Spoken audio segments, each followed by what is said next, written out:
പൊറോട്ട, ചപ്പാത്തി, ഇടിയപ്പം എന്നിവയോടൊപ്പം എല്ലാം കഴിക്കാൻ പറ്റിയ നല്ല അടിപൊളി ക്രീമി മുട്ടക്കറി ഉണ്ടാക്കി നോക്കാം. മുട്ടക്കറിക്ക് ആവശ്യമായ മുട്ട പിഴിഞ്ഞെടുക്കുക. 10 മിനിറ്റോളം പിഴിഞ്ഞെടുത്താൽ മതി. മുട്ടക്കറിക്ക് വേണ്ടി ആദ്യം നമ്മൾ ഓയിൽ ഒഴിച്ച് കൊടുക്കുന്നുണ്ട്.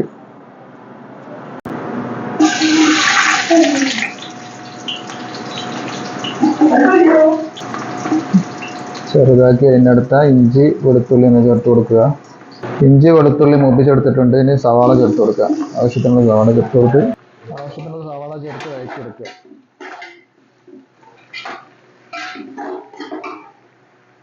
കുറച്ച് ഉപ്പ് ചേർത്ത് കൊടുക്കുന്നുണ്ട്, ഉള്ളി ഒന്ന് വാടി കിട്ടാൻ.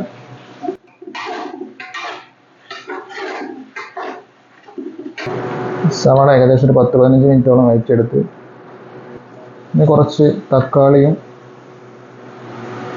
പച്ചമുളകും ചേർത്ത് കൊടുക്കുക. വഴറ്റിയെടുത്ത്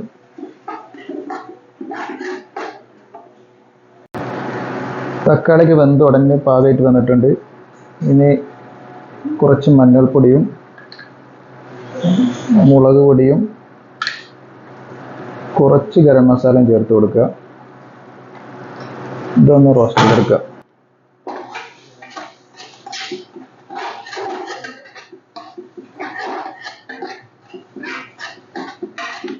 മസാലപ്പൊടി റോസ്റ്റ് ചെയ്തെടുത്ത് ഇനി ആവശ്യത്തിനുള്ള വെള്ളം ഒഴിച്ച് കൊടുക്കുക.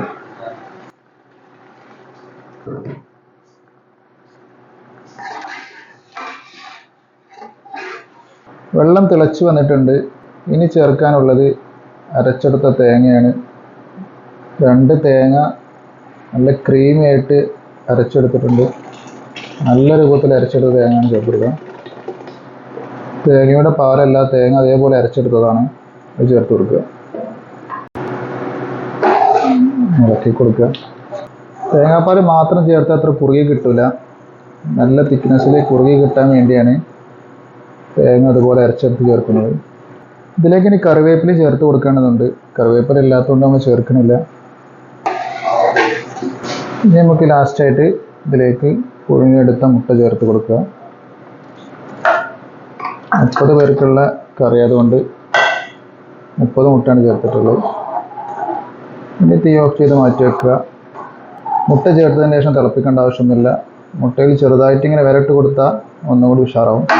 നമ്മൾ ചെയ്തിട്ടില്ല. അപ്പോൾ നമ്മൾ അടിപൊളി ക്രീമി മുട്ടക്കറി റെഡി ആയിട്ടുണ്ട്. Thank you for watching.